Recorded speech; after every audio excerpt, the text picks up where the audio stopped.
Hello, hello. This is Irene with SaugaTalks. Hello. Thanks everyone for tuning in. Please follow us, okay? We're on YouTube, we're on LinkedIn, we're on X, and we're on major podcasting platform. I'm Irene Lyakovetsky. I speak with fascinating people in tech, and I'm so grateful to Dr. Lisa Palmer joining me today. How are you, Lisa? It is wonderful to be here, Irene. Thanks for having me. Absolutely. It's my day. It's my pleasure because you see, I am learning about AI. Okay. I am diving deep and I'm practicing myself and I'm adapting new tools and I'm as overwhelmed as many of my audience members. Okay. So could you please maybe shed some light?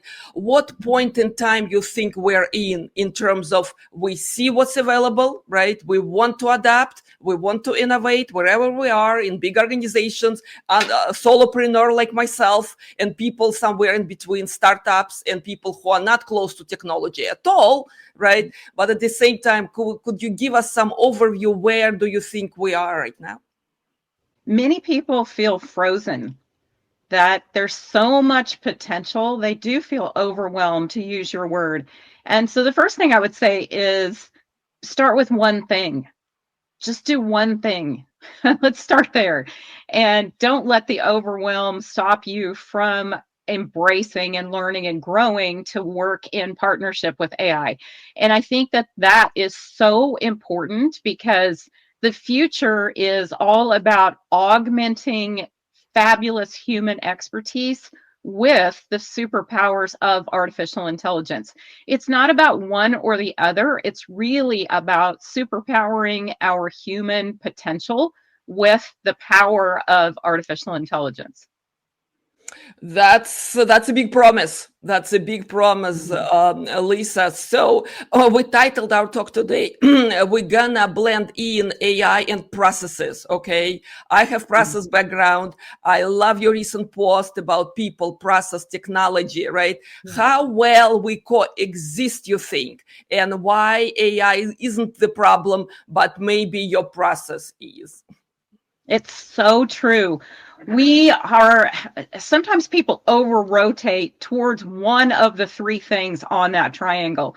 So, what I want to point out about the people, process, and technology triangle is that this is old and tried and true. And so, for those people that do feel overwhelmed or feel like it's completely new, I want to reassure you we're not in completely new space here. We're not in uncharted waters.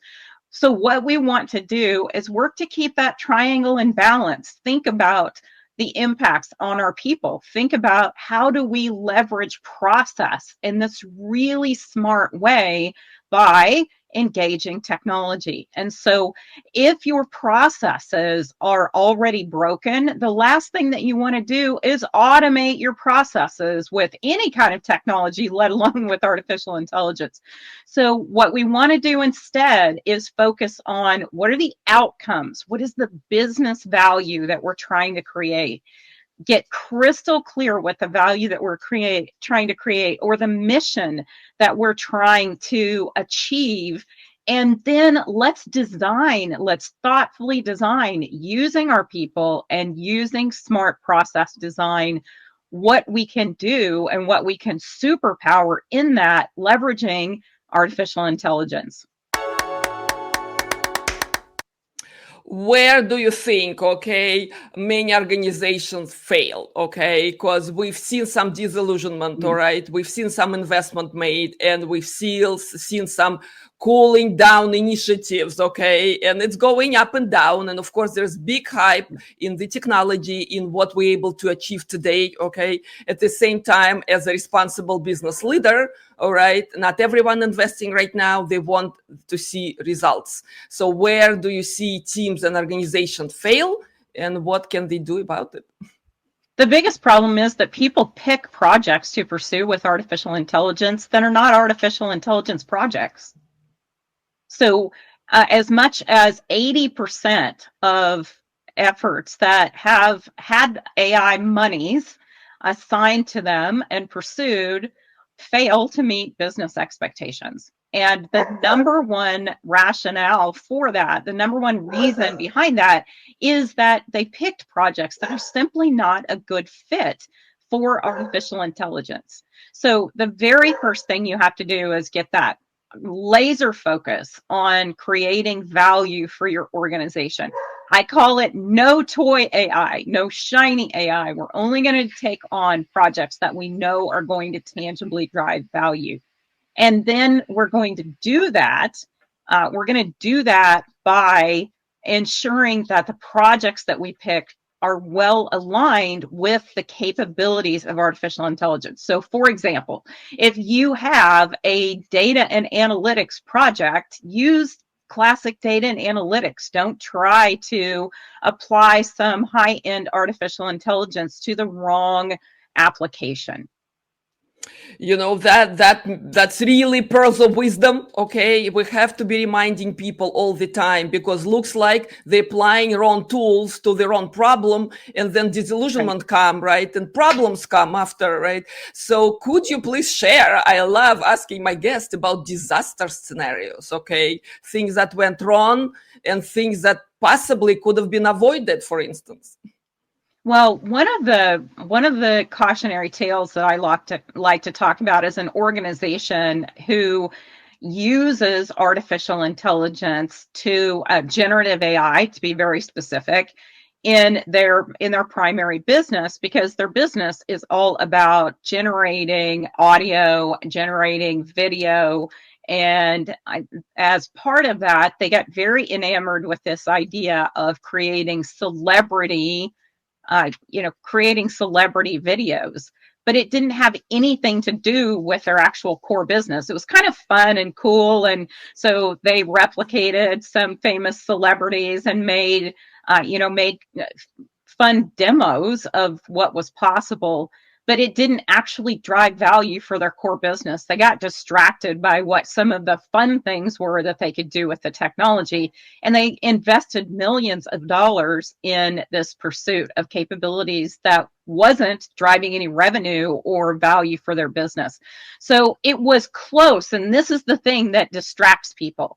It was really close to their core business. It seemed like it could be interesting, but they didn't ground it in metrics. Like, what are the sales that we're going to drive from this? What is the operational efficiency that we could drive from this? For example, they didn't ground it in metrics that were going to demonstrate that they were actually creating return on investment. So it was that tangential. It was so close to their core business that they just jumped at it and went and did it and spent a lot of money, and it unfortunately didn't net them anything positive.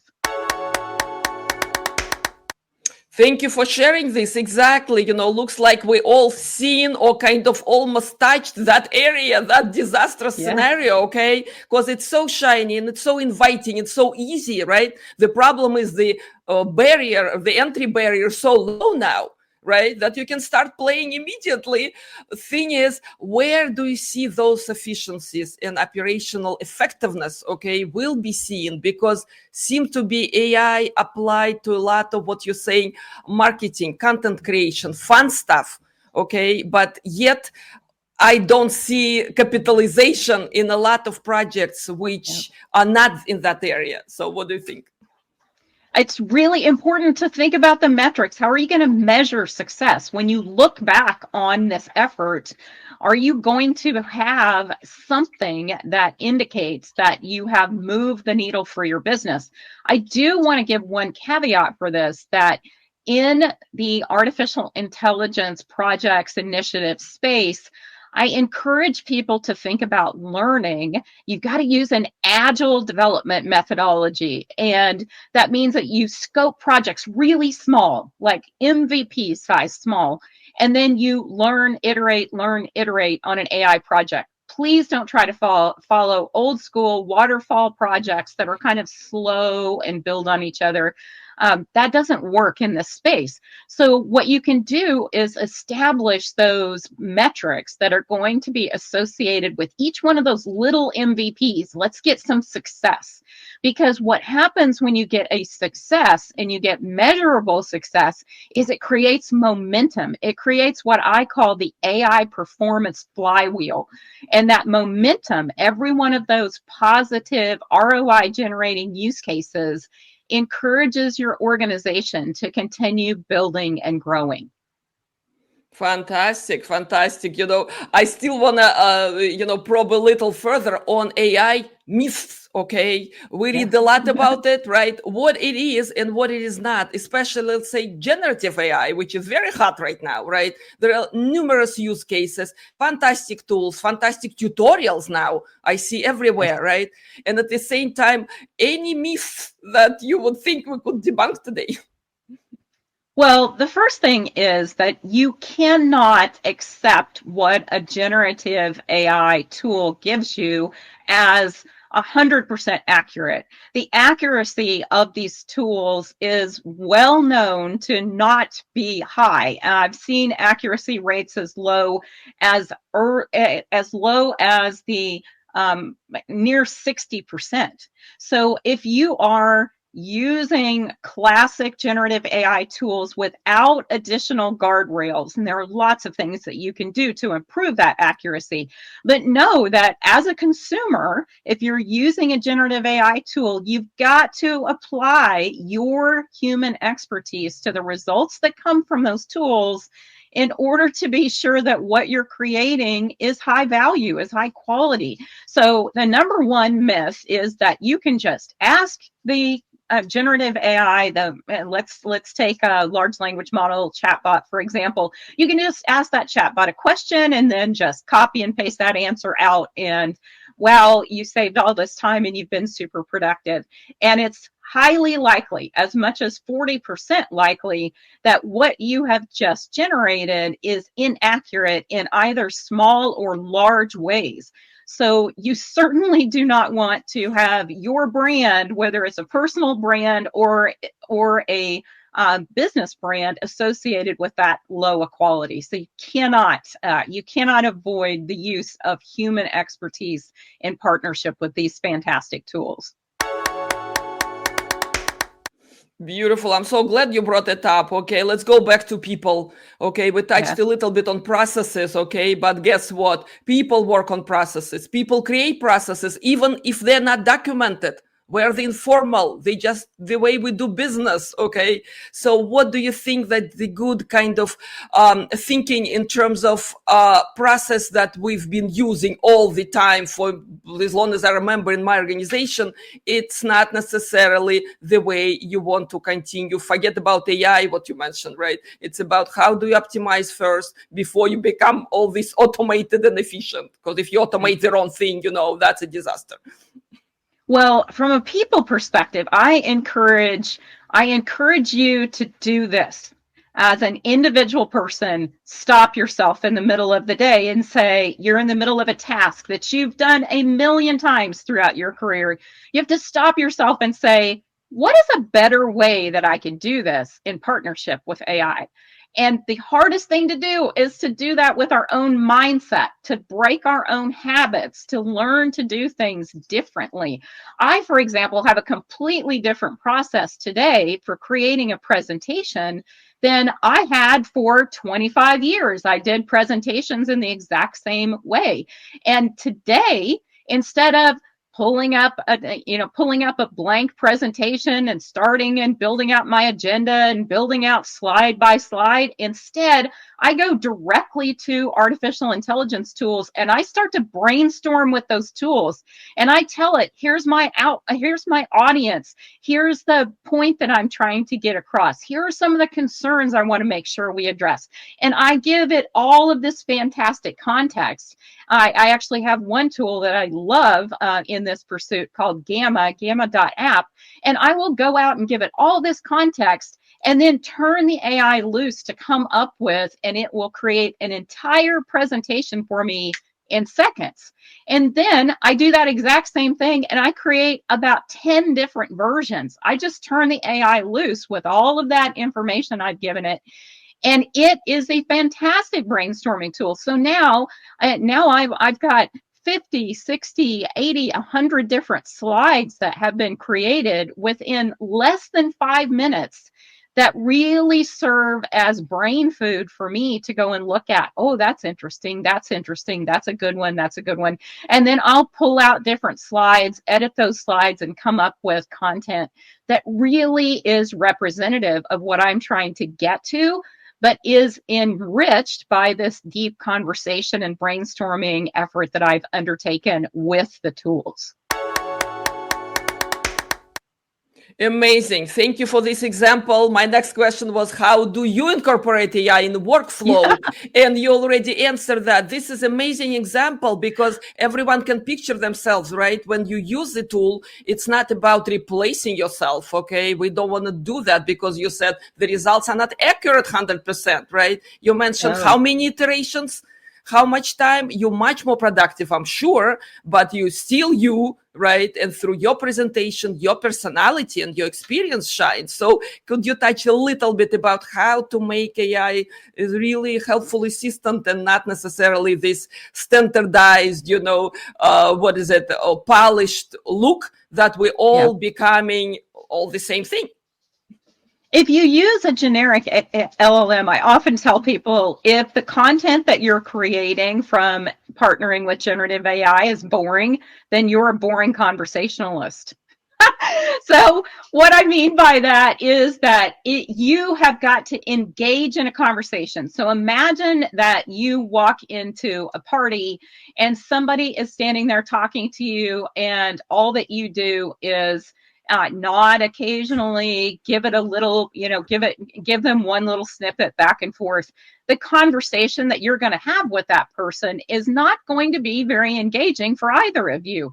That's exactly what happens when we partner with generative AI tools.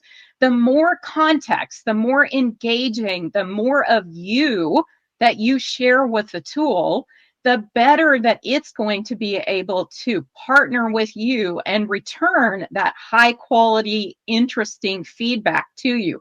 So think about yourself as having a conversation with really interesting partners, and then give them as much context as possible. And one hack I will share is that I love frameworks. And so these tools work at their absolute best when they have the most context.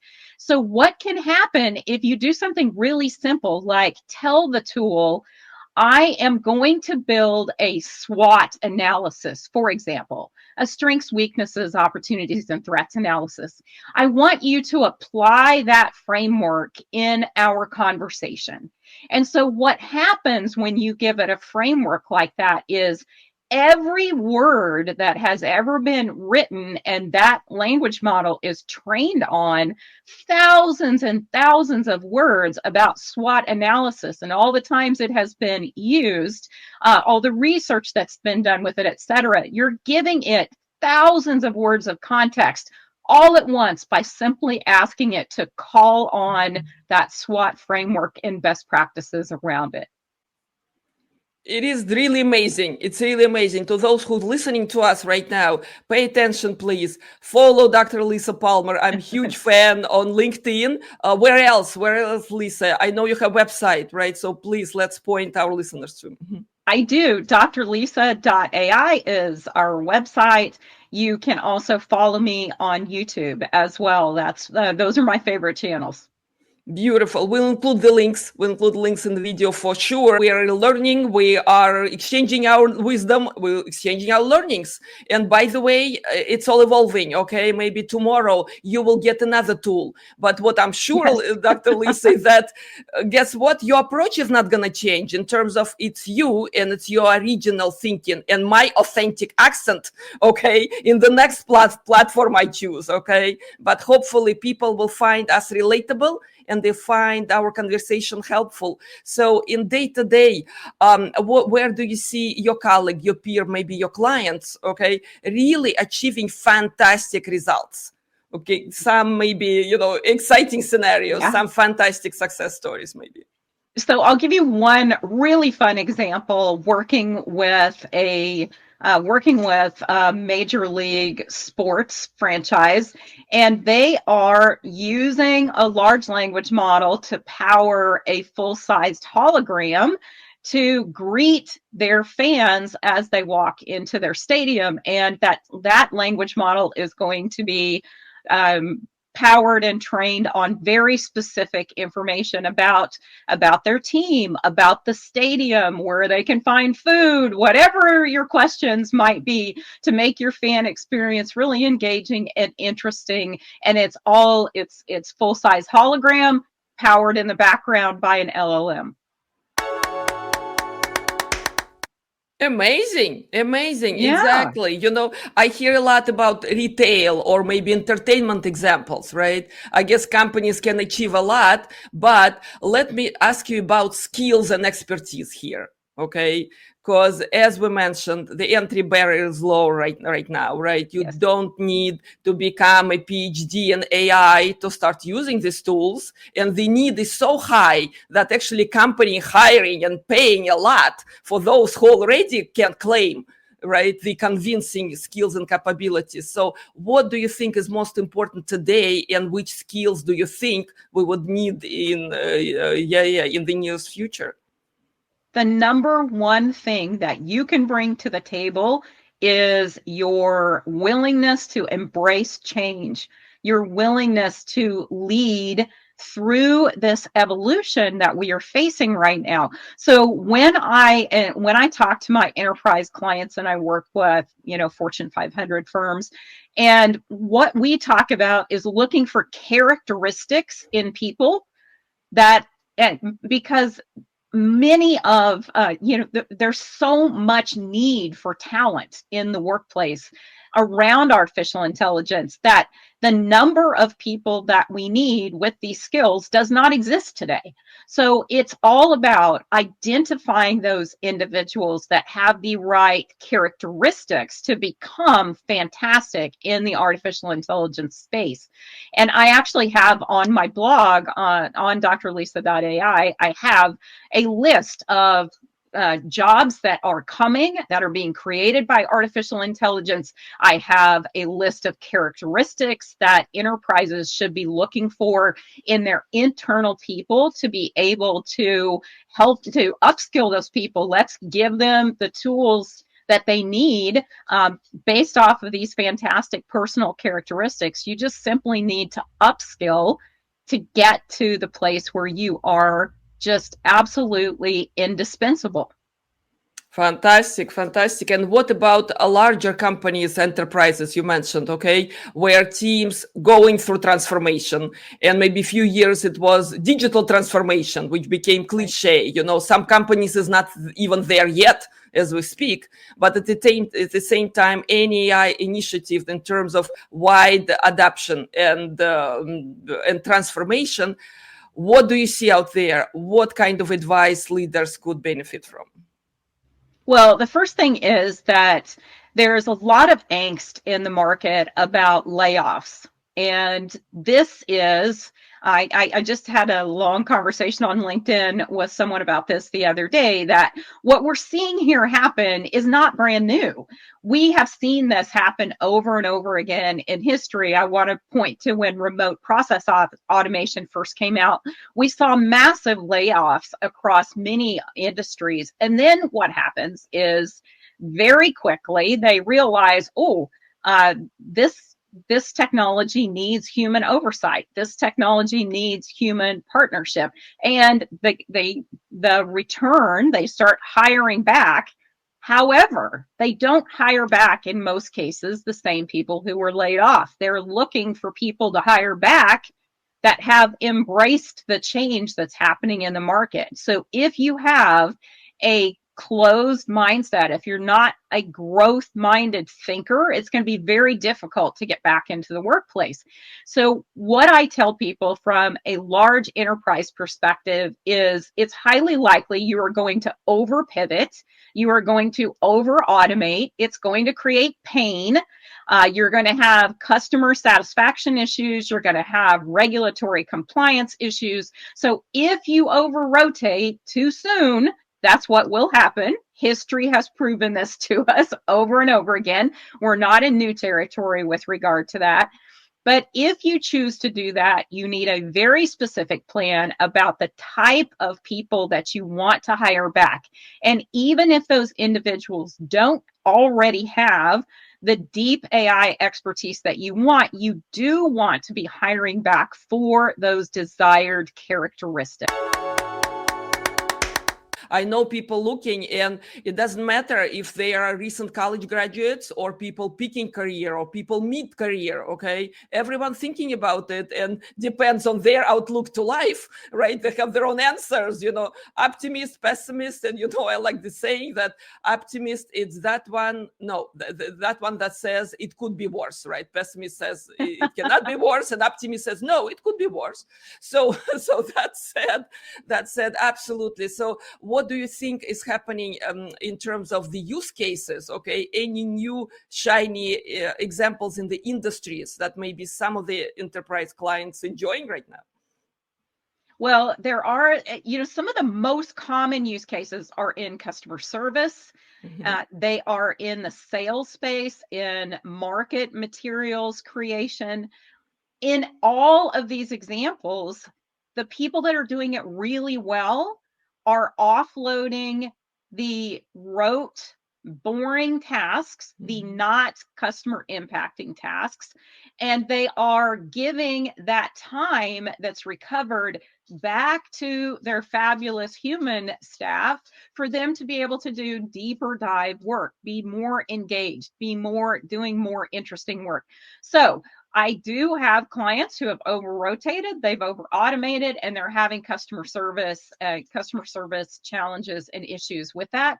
I also have seen many examples of organizations who had thoughtfully designed their people, process, and technology triangle so that they are very specifically keeping humans in the loop in the areas where it's going to create the most value. I don't hear a lot about AI helping with strategies. Okay, I read about it. It's a very interesting example. Okay, when you can sort of think about your next pivot. Okay, it's for startups or for next innovation initiatives as an enterprise, as an organization. Okay, do you see this happening, or it's still kind of people most relying on their intuition, on their experiences, and really not using AI for these purposes yet? At the board level, I'm definitely not seeing heavy use of artificial intelligence yet. I just last week met with a board of directors for a hospital system that their CIO actually brought the idea forward to them that they needed to be talking about and thinking about artificial intelligence because the board hadn't had any interest or made any overtures toward doing that prior to the CIO introducing it. So at the board level, I do see a pretty wide span of this. Some of the really forward-thinking boards have been pushing this for well over 2 years. Those that have those that are more in that laggard space, some of them aren't talking about it at all yet. The interesting thing about the use of AI for strategy is most of the people who are using it will not admit that they are using it for strategy. So it's happening more than you think, particularly at the executive level and at the director, that kind of first line underneath our officers level. However, most of them that are doing it are not being really transparent about the fact that they are. How interesting. This brings me to another thought about, bring your AI to work. I read somewhere, and I know people using tools that are not necessarily approved yet, okay, but they're so productive that they love it, and they're going through the trouble and risks only to bring their own AI to work. What do you think about that? Will it be more, I don't know, broadly what is it used going forward? This is definitely happening. So if you reflect back to when bring your own device to work first became a problem, we're seeing this in the extreme level for bring your own AI. It's BYOAI, literally has its own term. So yes, this is happening a lot. This is why it is so critical. I actually have executive leaders who tell me, oh, no one here is using artificial intelligence. We don't allow that. And I chuckle a bit inside because that the statistics tell us that that is not accurate. So as many as 40% of enterprises have a publicly stated policy that they will not use artificial intelligence. But the workforce numbers demonstrate that 82% of knowledge workers are using AI in some way, shape, or form. So the numbers largely do not line up to support their belief that their employees are not using it. This is why it's so important to have a stated policy and to educate your people about what not to put in consumer facing tools. So remember, if you're using a tool that you don't pay for, then you are the product. That means anything you put into it, any data that you put into it, they're capturing that data and they're using it for their purposes. So if you're choosing to use artificial intelligence for for your company's business, and you leak intellectual property, customer records, HIPAA records, whatever the case may be, you are going to be liable for that. And most likely, these are fireable offenses in most organizations. So know what is safe to share, know what is not safe to share in your own bring your own AI to work efforts. Absolutely. And it's message to the leaders, okay, responsible for AI adoption. If they're in denial, all right, like you mentioned earlier, and people already using and breaking the barriers and already probably violating some of their own company policies, okay, it's time to revisit. What would be your message to those leaders, how to sort of bring the reality that these capabilities are available to everyone, right, at the same time using them in safe and guardrailed way? Yes, you have to embrace the fact that you are probably not correct in your assumption that none of your employees are using artificial intelligence, that the statistics tell us otherwise. So please, first of all, adjust your mindset. Your staff are using artificial intelligence. The other thing is that your vendor products, so if you buy any products that you bring into your environment, whether it is SaaS-based products, any of these tools that we bring in, most vendors have already embedded artificial intelligence in their vendor products as well. So believing that you're not using AI is wildly inaccurate, and it's very dangerous to your organization to have that delusional belief. So please make sure that you are educating your people about what is safe and not safe to share in these tools. Think about vendor management and making sure that you're asking questions in your vendor process. What kinds of AI are they using? What guardrails are they using? How are they avoiding bias? How are they making sure that you're adhering to regulatory guidelines and many other things? So please, as a leader, you've got to adjust your mindset and embrace this reality. Thank you, Dr. Lisa. Wow, time is flying. Okay, I'm enjoying this conversation immensely. In conclusion, could you please maybe finish with a few takeaways we want to finish this conversation with? Embrace artificial intelligence. I just made a post earlier today about the fact that some industries are going to be impacted more quickly than others. And if you happen to live in one of those industries, you really need to make sure that you're embracing it quickly. If you work in professional services, if you work in, if you have an analyst or research firm, consulting, IT services, these organizations are being impacted already today, and your competitive capabilities are directly at risk if you're not embracing this. Others are financial services, healthcare, manufacturing. There's a list. So you really need to make sure that you understand the risk profile for your industry and for your organization specifically with regard to disruption that is coming so fast by organizations that are sitting out there waiting to take market share from you. So please be really thoughtful about your strategy around artificial intelligence. Embrace it. At the individual employee level, learn, learn, learn. You need to be upskilling yourself. If you are not taking your own upskilling seriously, your employability is declining every day that passes. So please take this as your individual call to action, whether you're an individual employee, a director, a company officer, a board director. Every one of us are being impacted by artificial intelligence, and we all need to be upskilling. Thank you. Thank you, Lisa, so very much. Thank you for your time. I appreciate this. It's been my absolute pleasure.